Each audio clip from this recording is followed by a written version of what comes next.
बच्चों, ये आपका है अंग्रेजी का कक्षा 10 का मॉडल पेपर और इसको हमने बहुत ही सर्च करके बनाया है और ये काफ़ी इम्पोर्टेंट आपके लिए होने वाला है यूपी बोर्ड एग्ज़ाम 2025 के लिए। तो जैसा कि आप जानते हो, कक्षा 10 का कोई भी पेपर हो वो 70 अंक का होता है खंड आ और खंड बा में। खंड आ में 20 अंक होते हैं बहुविकल्पी, खंड बा में 50 अंक के प्रश्न होते हैं लिखने वाले। तो इंग्लिश में भी पार्ट ए में आपके 20 क्वेश्चन मिलेंगे और हर क्वेश्चन का 1 नंबर, तो आपके 20 मार्क्स होंगे। अब पार्ट ए जो है कक्षा 10 अंग्रेजी विषय का कैसा होता है, उसमें जो पहला क्वेश्चन 1 2 3 पहला दूसरा तीसरा जो क्वेश्चन होता है उसके लिए आपको एक अनसीन पैसेज दी जाती है, जैसा कि यहाँ पे दिया हुआ है। ये अनसीन पैसेज आपकी पहले से पढ़ी नहीं होती है, लेकिन अगर आप प्रैक्टिस पहले से कर चुके हैं तो हो सकता है आपकी प्रैक्टिस की हुई एक्सरसाइज अनसीन पैसेज भी फंस जाए। तो आप इसको ठीक से पढ़िएगा। अगर आप ठीक से इसको पढ़ते हैं तो पढ़ने के बाद इसका आंसर आप आसानी से दे सकते हैं और कोई भी आंसर देना कठिन काम नहीं है। तो आप हमारे साथ बने रहिए बोर्ड एग्ज़ाम में तक, और हर सब्जेक्ट में आप 90+ मार्क्स अच्छे से ला सकते हैं अगर आप अच्छी तैयारी करते हैं। और इसके लिए ज़रूरी है कि आप हमारा चैनल जो कि यूट्यूब पे जाके सर्च करें YAS कोचिंग लिखें। स्पेलिंग लिखने में ध्यान रख दें, YES या IAS मत लिखें, YAS लिखें। ओके। तो आपका अनसीन पैसेज लिखा हुआ है, Akbar was a boy of 13। Akbar 13 वर्ष का था when he became the king of Delhi, जब वो दिल्ली के राजा बने। At the time when Akbar was born, जब अकबर का जन्म हुआ। Humayun his father was a wanderer in Sindh, उसके पिता हुमायूं जो थे वो वांडरर का मतलब भटक रहे थे इन सिंध में। Because he had been defeated by Sher Shah, क्योंकि उन्हें शेर शाह ने पराजित कर दिया था। When Akbar was only 1 year old, जब अकबर सिर्फ 1 वर्ष के थे। He was taken away from his parents and was brought up in the Persia by Bairam Khan, तो बैराम खान उन्हें लेकर कहाँ चले गए, पर्सिया चले गए। Akbar came back to India, Akbar Bharat वापस आए। विद हुमायूं, हुमायूं के साथ। सोन शीघ्र ही हिज फादर डाइड, ठीक है। और Akbar came back to India with Humayun, Humayun के साथ वापस आए, लेकिन सोन जल्दी ही हिज फादर डाइड, उनके पिता की मृत्यु हो गई। Even as a young man, एक युवा व्यक्ति के रूप में Akbar looked like a king, Akbar एक राजा की तरह दिखते थे। He was about 5 feet 7 inches tall, वो 5 फीट 7 इंच उनकी लंबाई थी।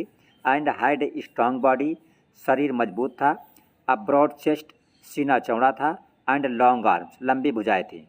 ही लाइक्ड राइडिंग, उन्हें घुड़सवारी पसंद थी। And spent a lot of time on horse back, और घुड़सवारी में उनका अधिक समय व्यतीत होता था।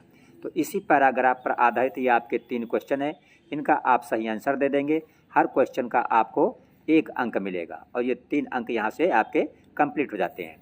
पहला क्वेश्चन है, why did Akbar become the king of Delhi in such a young age. Young age मतलब कम उम्र की आयु में ही अकबर दिल्ली के राजा क्यों बने, क्योंकि उनके पिता की मृत्यु हो गई थी। ही वाज एन ऑर्फन, ये गलत है। ही वाज डिपेंडेंट, ये भी गलत है। ही वाज इंटेलिजेंट, ऐसा भी नहीं है। ही लॉस्ट हिज फादर, उन्होंने अपने पिता को खो दिया था, इसलिए कम उम्र में ही उन्हें राजा बनना पड़ा। तो ये डी वाला विकल्प सही है। OMR शीट पे आप डी वाले कॉलम को फिल करेंगे। सेकंड क्वेश्चन है, what did Akbar like, Akbar को क्या पसंद था। तो अभी आपने पढ़ा अकबर को राइडिंग पसंद थी, तो सी नंबर पे राइडिंग लिखा है, ये सही है।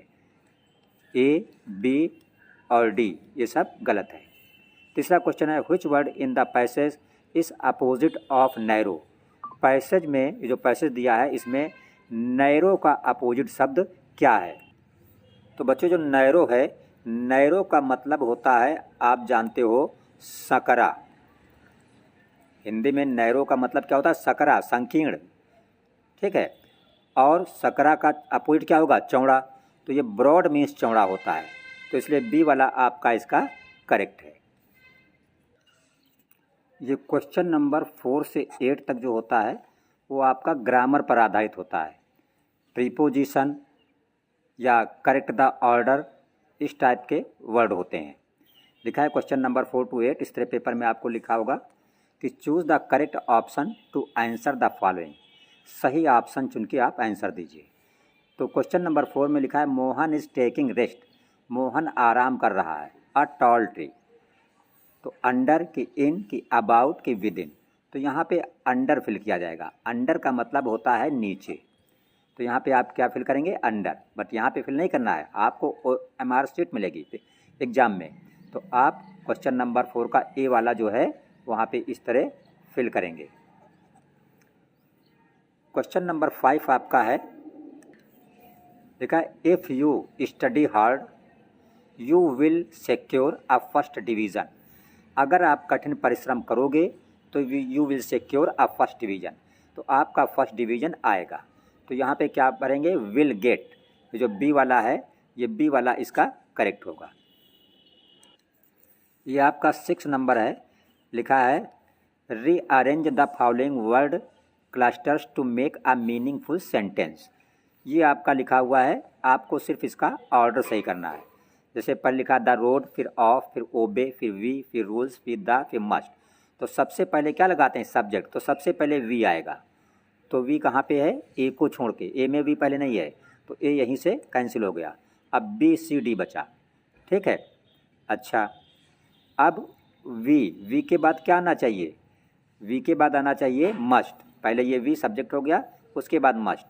अब वी के बाद मस्ट किस में है, वी के बाद मस्ट है सिर्फ सी और डी में, बी में वी के बाद मस्ट नहीं है, तो बी भी कैंसिल हो गया।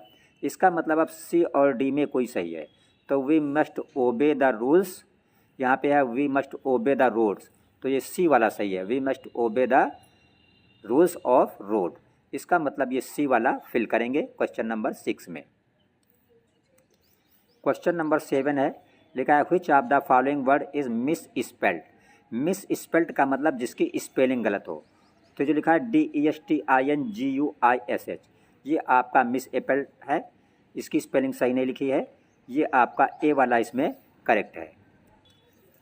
क्वेश्चन नंबर 8 आपका है he had to repent what he had done, तो यहाँ पे आप ऑफ फिल करेंगे, he had to repent of what he had done. तो ये था आपका क्वेश्चन नंबर 4 से 8, हर क्वेश्चन एक एक अंक का। ये जो क्वेश्चन नंबर 9 और 10 आपका पेपर में होगा, तो आपकी जो प्रोज है, प्रोज से एक पैराग्राफ आपका दिया होगा और उसी पैराग्राफ पर आधारित आपके 2 MCQ होंगे, 9 और 10। तो जैसे लिखा है read the passage given below and choose the correct option to answer the question that follow. It is really getting bad now explain the man, तो ये किसका पैराग्राफ है, अ लेटर टू गॉड का, लेंचो वाला। It is really getting bad now, अब बहुत बुरा हो रहा है, एक्सक्लेम्ड द मैन, आदमी ने स्तब्ध होकर कहा। I hope it passes quickly, मुझे उम्मीद है ये बहुत जल्दी ख़त्म हो जाएगा, मीन्स तूफान गुजर जाएगा। It did not pass quickly, लेकिन ये जल्दी समाप्त नहीं हुआ। For an hour the hail rained the house, the garden, the hill side, the cornfield, on the whole valley. करीब एन आवर, 1 घंटे तक, hail rained on the house, hail का मतलब ओले, ओले गिरे कहाँ पर, मकान पर, बगीचे में, पहाड़ी पर, अनाज के खेतों पर, और संपूर्ण वैली मीन्स घाटी में। द फील्ड वाज वाइट, खेत पूरी तरह सफ़ेद हो गए। As if covered with salt, और ऐसा लग रहा था जैसे ये नमक से ढक गए। Not a leaf remained on the trees, पेड़ पर एक भी पत्ती नहीं बची। The corn was totally destroyed, फसल पूरी तरह नष्ट हो गई थी। The flowers were gone from the plants, पौधों से फूल भी गायब हो गए थे। Lencho's Saul was filled with sadness, Lencho की आत्मा दुख से बहुत ही भर गई थी। तो क्वेश्चन नंबर 9 इस पर आधारित है। It's really getting bad now, अब बहुत बुरा हो रहा है। इट रेफर्स हेयर, रेफर का मतलब यहाँ पे इस शब्द का मतलब क्या है, तो रियली गेटिंग बैड नाउ का मतलब है हेल स्टोन, वही जो पत्थर गिर रहे थे, ओले गिर रहे थे, उनसे मतलब है। तो ये डी वाला आपका इसका करेक्ट है। इसी पर आधारित पैराग्राफ पर क्वेश्चन नंबर 10 आपका लिखा है कि लेंचो होप्ड, लेंचो को उम्मीद थी, इट वुड पास क्विकली, कि यह शीघ्र ही समाप्त हो जाएगा। क्या, वही जो हेल स्टोन, ओले गिर रहे थे। बिकॉज, क्यों, ऐसा क्यों। The ripe corn would flourish more, ये गलत है। बी में लिखा the ripe corn would be destroyed. Ripe का मतलब पके हुए, कॉर्न का मतलब अनाज, पका हुआ अनाज जो था खेतों में वो क्या हो जाता है, डिस्ट्रॉय। डिस्ट्रॉय मीन्स नष्ट हो जाता अगर ज़्यादा देर तक ओले गिरेंगे। तो इसीलिए वो उम्मीद कर रहा था कि पास क्विकली, बहुत जल्दी ये चीज़ समाप्त हो जाएगी, मीन्स ओलों का गिरना बंद हो जाएगा। तो इसका बी वाला जो है ये करेक्ट है, ये आप OMR शीट पर फिल करेंगे। ये क्वेश्चन नंबर 11, 12 और 13, ये 3 क्वेश्चन आपके प्रोज पर आधारित होते हैं, जो आपके प्रोज के लेसन है उससे पूछा जाता है। तो 11वें क्वेश्चन में लिखा है what did Lencho think of the post office employ. Lencho ने पोस्ट ऑफिस एम्प्लॉय के विषय में क्या सोचा था।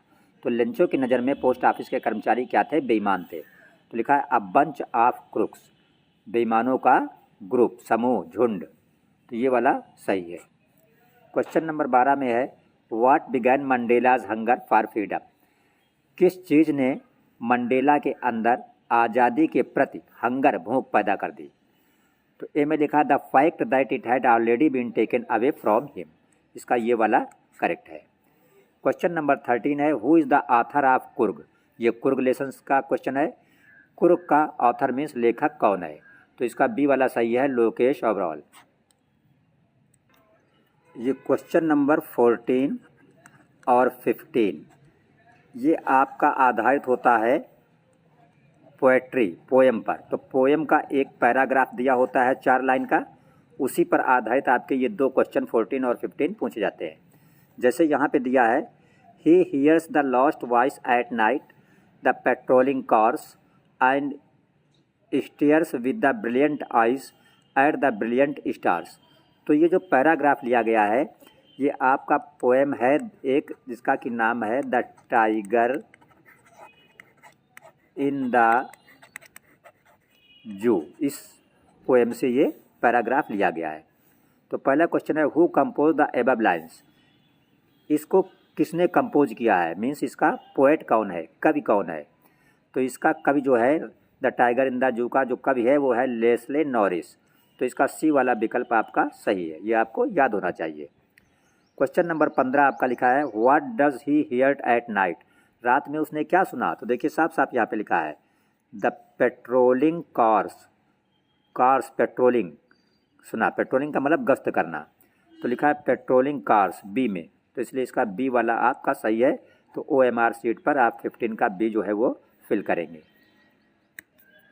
ये क्वेश्चन नंबर 16 से लेके 20 तक जो होते हैं ये आपके सप्लीमेंट्री के होते हैं। सप्लीमेंट्री के लेसन के MCQ ये होते हैं। तो 16वां क्वेश्चन है who was Mrs Pomfrey. Mrs Pomfrey कौन थी। तो मिसेस पंफ्री कौन थी, द मिस्ट्रेस, मालकिन थी। तो डी वाला इसका करेक्ट है। या मैड, नर्स, ये सब गलत है। क्वेश्चन नंबर 17 है भोली वाज द डॉटर ऑफ। भोली किसकी लड़की थी, रामलाल की। लेकिन रामलाल को क्या कहा जाता था, लेसन में आपने पढ़ा है नंबरदार रामलाल। तो जो नंबरदार रामलाल है ये आपका सही होगा। तहसीलदार रामलाल, कलेक्टर रामलाल, इंस्पेक्टर रामलाल, ये सब गलत है। क्वेश्चन नंबर 18 है did Mr Loisel and Mrs Loisel find the lost necklace. क्या उन्हें खोया हुआ नेकलेस मिला था। नो, नहीं मिला था। तो ये ए वाला इसका करेक्ट है। क्वेश्चन नंबर 19 का आपका है रिचर्ड एब्राइट वाज आ। तो रिचर्ड एब्राइट कौन था, साइंटिस्ट था। ये आपका लेसन है सप्लीमेंट्री में एक मेकिंग ऑफ साइंटिस्ट, उसका है। क्वेश्चन नंबर 20 है who was the thief in the story. The thief story. तो थीप स्टोरी में चोर कौन था, हरी सिंह। तो ए वाला इसका करेक्ट है। ये जितने भी 1 से लेके 20 तक MCQ आपने देखे पार्ट ए में, आप इनको अच्छी तरीके से तैयार कर लीजिए। आपके लिए बोर्ड एग्ज़ाम 2025 जो कि यूपी बोर्ड का होने वाला है, इसमें काफ़ी क्वेश्चन इससे आपको पेपर में मिलेंगे। इसलिए चैनल को आप सब्सक्राइब अवश्य करिए। यूट्यूब पे जाइए, लिखिए YAS yes coaching, channel subscribe करिए और हमारी डेली वीडियोस का आप तक नोटिफिकेशन आराम से पहुंचेगा। पार्ट बी में, पार्ट ए में आपके होते हैं 1 से लेके 20 तक क्वेश्चन, और पार्ट बी में जो है वो पहला क्वेश्चन होता है जिसका नाम है क्वेश्चन नंबर 21। तो क्वेश्चन नंबर 21 में लिखा है read the following passage and answer the question that follow. इसका मतलब इस पैसेज को पढ़िए और इसके नीचे जो आंसर है उनका उत्तर दीजिए। तो पहला क्वेश्चन आपका है, ये लिखा हुआ है, ये 2 नंबर का है। अगर आप लिख देते हैं, लिखा है who was Robin Hood and where did he live. तो पहले देखिए लिखा है Robin Hood was the leader of the company of outlaws who lived in Sherwood Forest. ये आपका ए का आंसर हो गया। सेकंड क्वेश्चन है who did Robin Hood help with money. Question है whom did Robin Hood help, sorry who did, who means कौन, Robin Hood help, Robin Hood, ये B वाला आपका है who did Robin Hood help with money. Robin hood की मदद कौन करता था, मनी मीन्स पैसों से। तो लिखा है होम ही सेव्ड, जिसको उसने बचाया, किसने बचाया, रॉबिन हुड ने, फ्रॉम क्रूएल लैंडलॉर्ड्स, निर्दयी जमींदार से, and often helped the with money, वही उसकी हमेशा हेल्प करता था। क्वेश्चन नंबर 3 सी वाला है, लिखा है who was robin hoods bitter enemy. Robin hood का एनिमी, एनिमीज दुश्मन, सबसे कट्टर दुश्मन कौन था। तो आंसर यहाँ पे लिखा है, देखिए इसका ये लिखा है यहाँ से, the sheriff of the nearby town, पास के कस्बे का जो था sheriff, was his bitter enemy, वो उसका सबसे कट्टर दुश्मन था। ये डी वाला है, लिखा है which word in the passage means to make known publicity. Make known publicity, इस वर्ड का क्या मतलब है। तो इस वर्ड का मतलब आप लिखेंगे यहाँ से declared in the hearing of many people. और ये क्वेश्चन आपका होता है 2, 2, 4, 2, 6 और लास्ट वाला डी होता है 1 मार्क्स का। क्वेश्चन नंबर 21 आप सही कर देते हैं तो आपको पूरे 7 मार्क यहाँ से मिल जाते हैं। और ये बहुत ही आसान है, पैराग्राफ पढ़ के आराम से आंसर दे सकते हैं। क्वेश्चन नंबर 22 आपका बच्चों है, 22वां क्वेश्चन, लिखा है write a letter to your friend inviting him to attend your sister's marriage. कह रहा सिस्टर की मैरिज आपकी है और आपने फ्रेंड को लेटर लिखिए, उसे इनवाइट करिए आने के लिए। अब यहीं पे आर करके आपके पेपर में होगा कि राइट एन एप्लीकेशन। आपको लेटर या एप्लीकेशन में सिर्फ एक लिखना होगा और इसके लिए आपको मिलते हैं कितने, 4 अंक। तो हम बच्चों को एडवाइस देते हैं हमेशा कि वो लेटर तैयार करने के चक्कर में ना पड़ें, वो क्या तैयार करें, सिर्फ एप्लीकेशन तैयार करें। और जो 7 मार्च को जो इंग्लिश का यूपी बोर्ड क्लास 10 का पेपर होने वाला है 7 मार्च को, उसके लिए सिर्फ आप ये 5 एप्लीकेशन देख के जाइए, इन्हीं में से कोई ना कोई एक आपके पेपर में मिलेगी, ठीक है। और आप वीडियो देखिएगा और जब इन 5 में से कोई भी एप्लीकेशन आए तो कमेंट करके हमें बताइएगा कि ये एप्लीकेशन पेपर में आई है। तो पहली एप्लीकेशन आप तैयार करके जाइए, लिखा है एप्लीकेशन फॉर लीव। लीव का मतलब छुट्टी, किसी भी तरह की आपको छुट्टी मांगनी है उस पर एप्लीकेशन। दूसरा आप तैयार करके जाइए ट्रांसफ़र सर्टिफिकेट। मान लीजिए आप एक जगह स्कूल में पढ़ रहे हैं, आपके फादर का ट्रांसफ़र हो जाता है दूसरी जगह तो आपको जाना पड़ता है, तो आप अपने स्कूल में एप्लीकेशन लगाते हैं ट्रांसफ़र सर्टिफिकेट लेने की। तीसरा आप तैयार करके जाइए कंसेशन इन फ़ी, फीस में कंसेशन के लिए। और चौथा तैयार करके आप जाइए अरेंजमेंट फॉर इवनिंग गेम्स। और एक 5वीं तैयार कर लीजिए चेंज ऑफ सब्जेक्ट, कि मान लीजिए पहले आपने मैथ सब्जेक्ट लिया, अब आपको कठिन लगता है, उसकी जगह पे कोई दूसरा सब्जेक्ट आप लेना चाहते हैं। तो सिर्फ ये 5 एप्लीकेशन आप तैयार करके जाइए। जैसे यहाँ पे लिखा है आपका write an application to principal requesting him to make a regular arrangement for evening games. ये जो पेपर आया है 2024 का, इसमें इवनिंग गेम्स के विषय में पूछा गया था, ठीक है। तो यही एप्लीकेशन जो 5 हैं, यही कोई ना कोई आपका रिपीट होके 7 मार्च वाले पेपर में जो होने वाला है 7 मार्च को, उसमें इन्हीं में से कोई एक एप्लीकेशन आ जाएगी।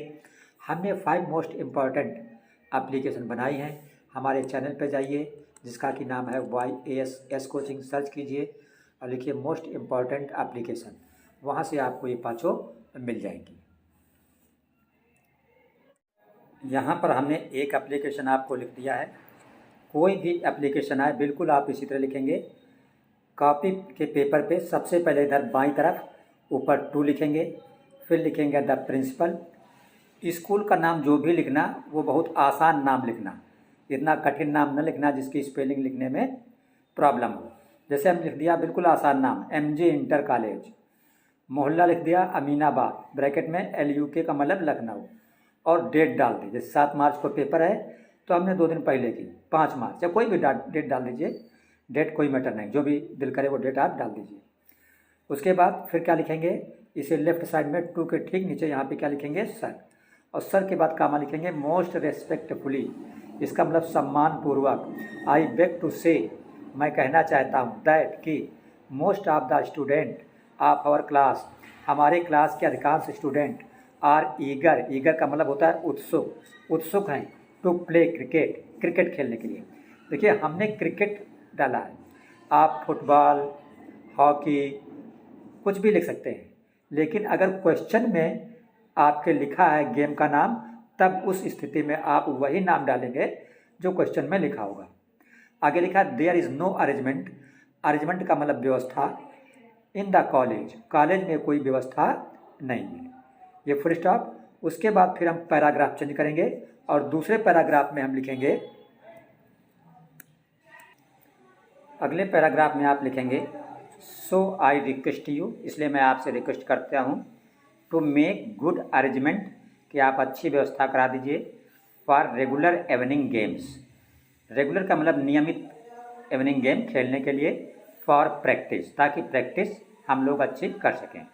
और जब एप्लीकेशन ख़त्म हो जाएगा तो यहाँ पे नीचे इस तरह लिखेंगे, कोई भी एप्लीकेशन हो सब में लिखा जाएगा आई शैल बी हाईली ऑब्लाइज, इसका मतलब ये स्टूडेंट प्रिंसिपल से कह रहा है कि हम पे आपका बहुत बड़ा एहसान होगा।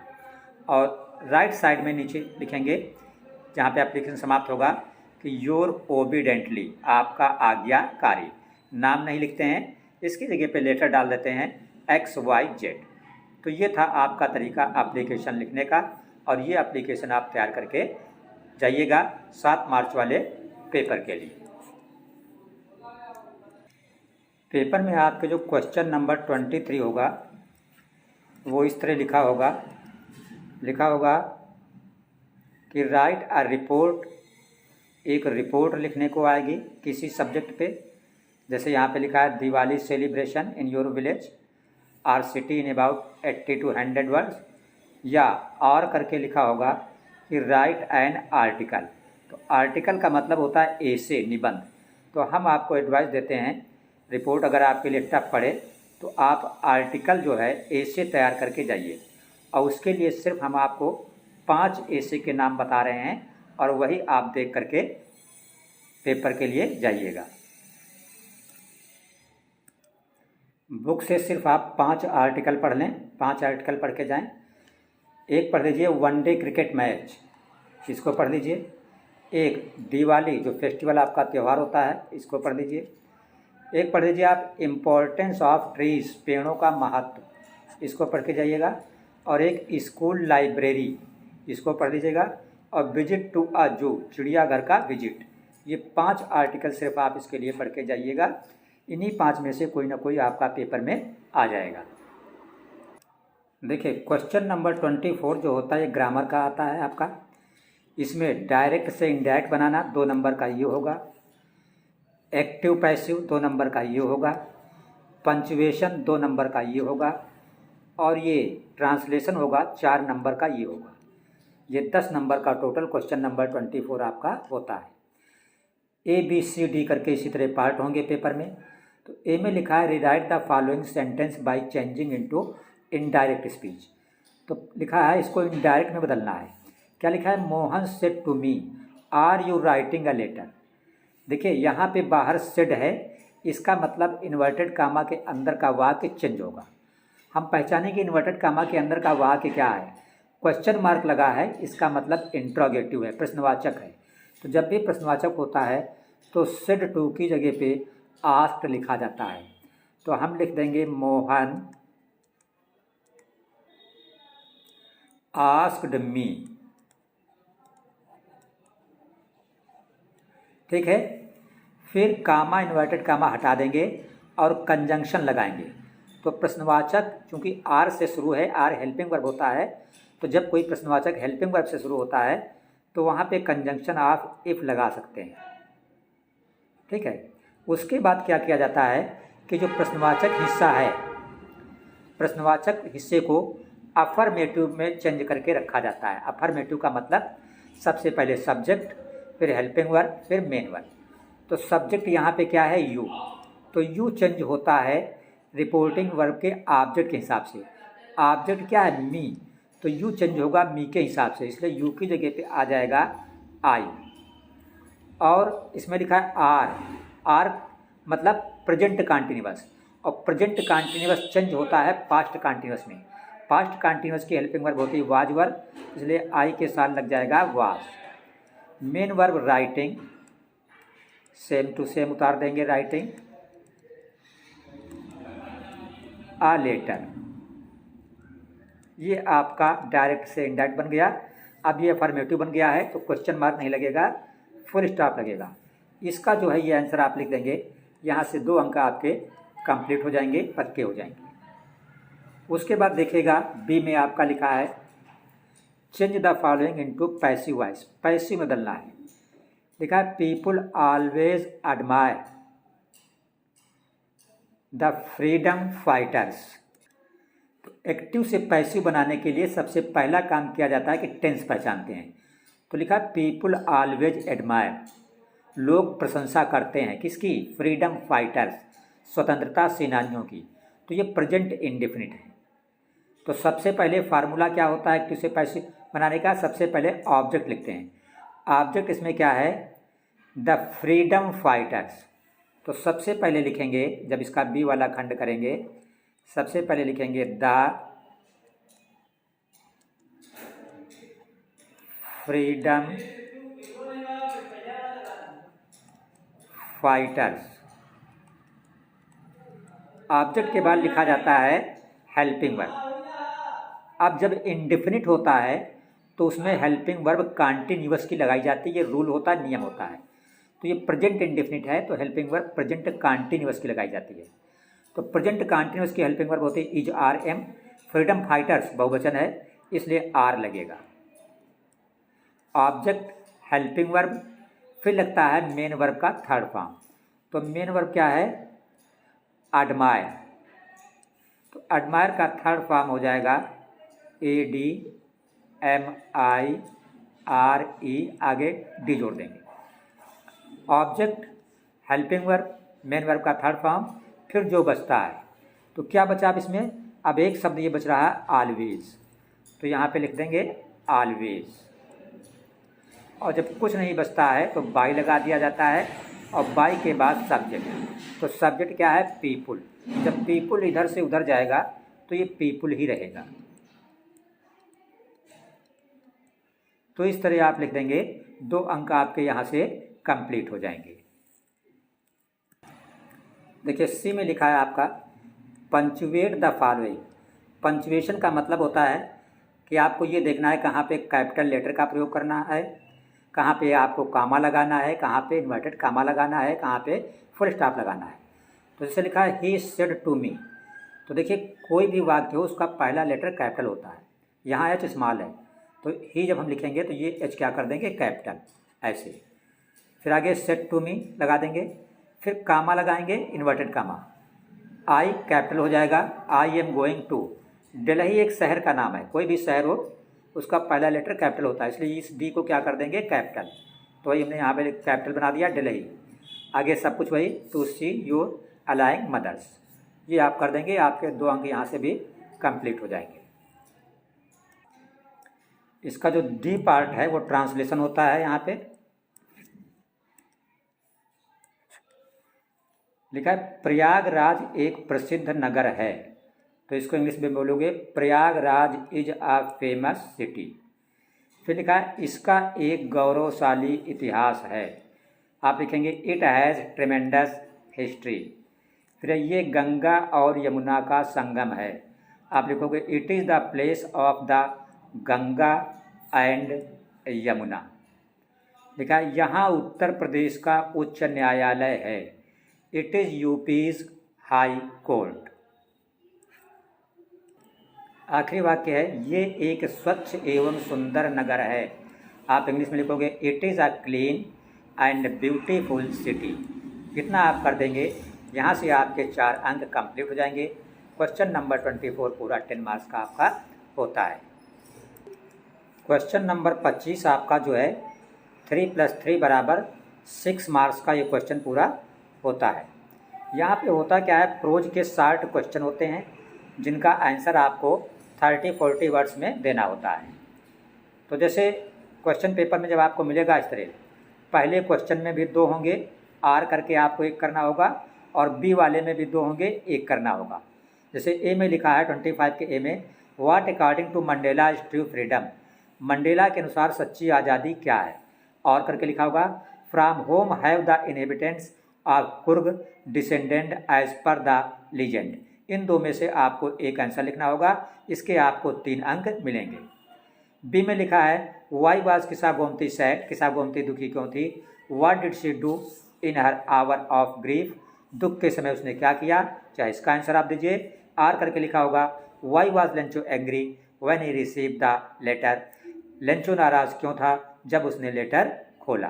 तो हम चारों के आंसर आपको लिखे देते हैं, आप इनको तैयार करके जाइएगा।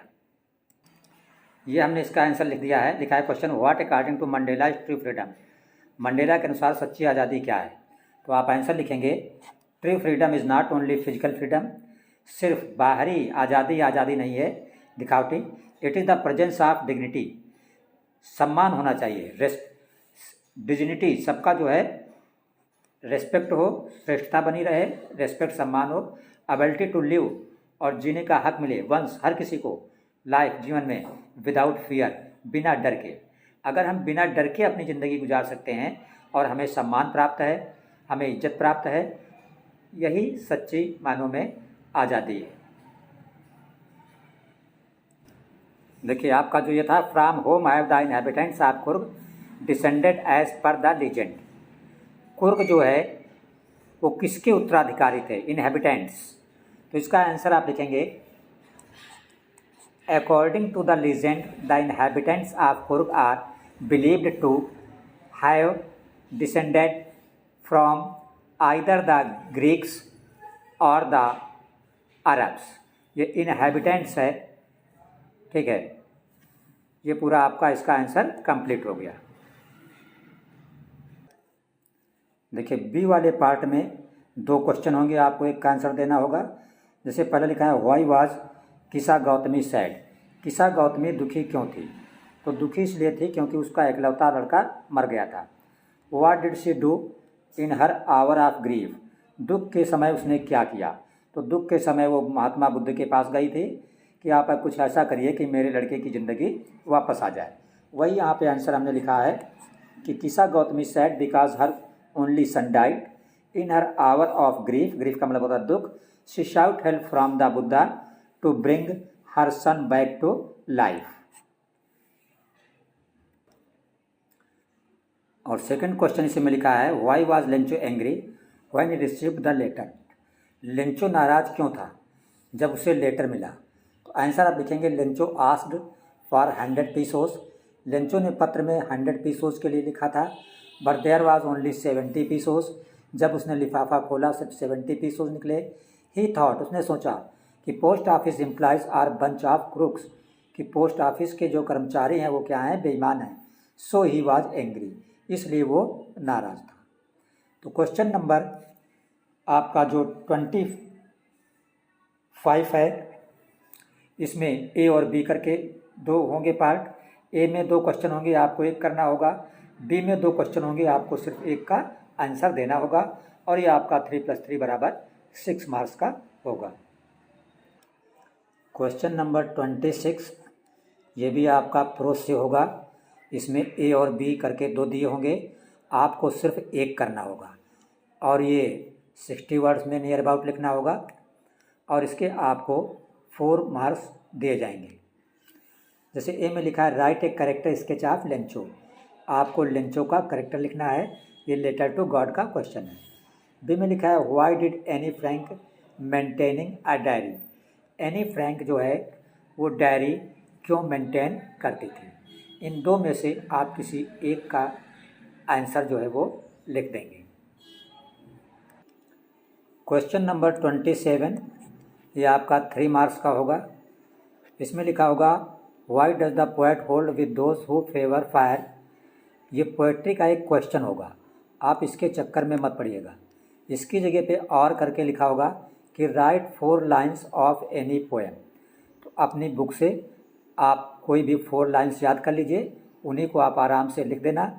लिखने में ध्यान रखना कि चारों लाइन में जहाँ भी कामा लगा है कामा लगाएंगे, फुल स्टॉप लगा है फुल स्टॉप लगाएंगे, तभी आपको पूरे 3 अंक मिलेंगे। अदरवाइज अंक आपके 3 में से काट लिए जाएंगे, 1 मिलेगा या 2 मिलेगा अगर आप सही नहीं लिखते हैं।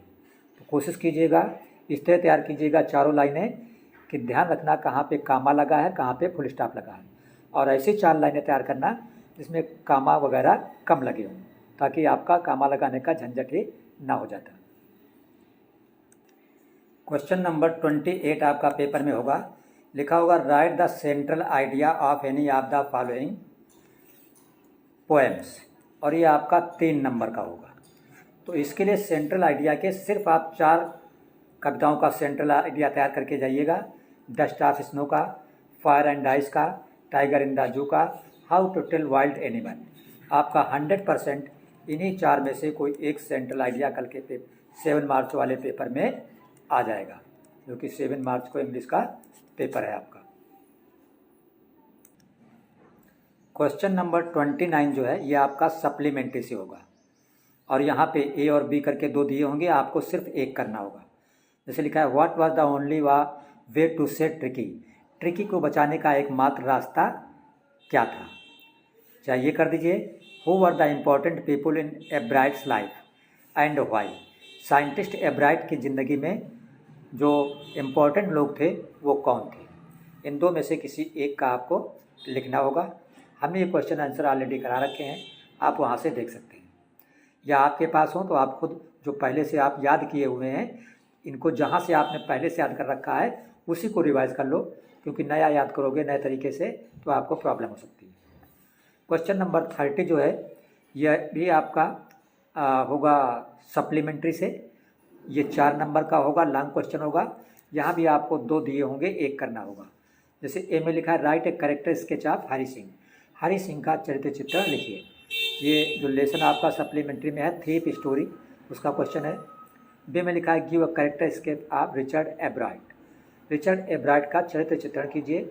ये आपका सप्लीमेंट्री में लेसन है मेकिंग साइंटिस्ट उसका है, ठीक है। तो 2 में से कोई आपका आप आंसर दे दीजिए।